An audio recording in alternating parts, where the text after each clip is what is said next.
In this demonstration, I'll be showing you how to use the fabulous new multi-layer dies from PressCut. This is the squares design to make this beautiful sort of ingoing background card. I just love the way you've got this and the stitch detail. So you get 3 dies in the set. You get die A, B and C.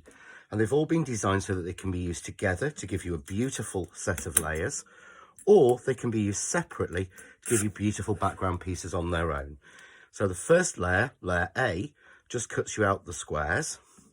Layer B cuts you a smaller square, but gives you this line of stitch detail all the way around, which makes a beautiful impression on its own. I'm just going to bring a card in here so you can see the beautiful layers that you get around that. And then you get layer C, which has a smaller square again, but this time has a double line of stitch detail around the square and channels of stitching going along it, so that it makes a beautiful background die on its own, giving you ultimate versatility. So we're going to do a simple layering card using them to start with, so I'll move those out of the way. And what I've done is I've chosen 4 colours of the Crafts 2 linen card. So I think I've got here an ultramarine, a mid blue, a soft blue and the mouse grey, which is just a beautiful mix of colours. And I'm going to go from dark through to light, and using the 3 dies will give me 4 layers. So I'm going to start with the first one, which is the blue, and I've cut these squares to 5 3/4 inches, which just gives me a really nice frame all the way around. But of course, being symmetrical, these dies can be repeated, and I'll be showing you that in another demo to give you panels as large as your die cutting machine will take.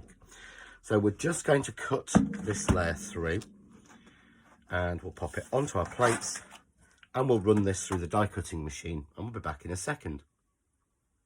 So we've run that through the die cutting machine, and I will just simply peel off, just take the tape off of the corner first.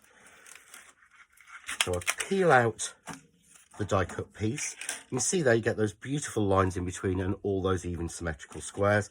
And in terms of the squares that come out, these are perfect symmetrical squares as well. So you could use these for building mosaics or backgrounds, so always save those pieces. It's really worth seeing what you can do with them. And I'll be showing you a demo later where we're actually building up a stamped picture using some of those. So I've got my blue layer now. All I need to do is add a little bit of foam tape and cut the other layers. But I've already done that just to speed it up a little bit. So I'm going to take my backing colour, and I'm using, as I said, the mouse grey here. So I need to make sure I'm getting these right. So it is the lightest colour with the smallest squares is the first layer. And I've just put foam tape onto this. So I marry it up, put it down. You can see there already with just one die, you've got that beautiful double layer because you've got the lighter colour and then the darker colour.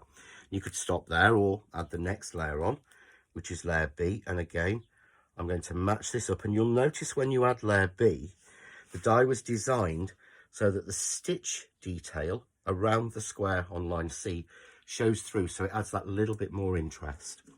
And then we're finally going to add over the top layer A, and again you've got the lines to show you where to pop it, so we just put that straight on, and then very simply and easily we've got all those layers in there. And it's not actually as thick as you would think, but it's got a lot more depth and dimension than normal. If I bring in one that I made here, we could just pop that into a frame or use it on the front of a card as it is. Simple sentiment and a really interesting background made really, really simply.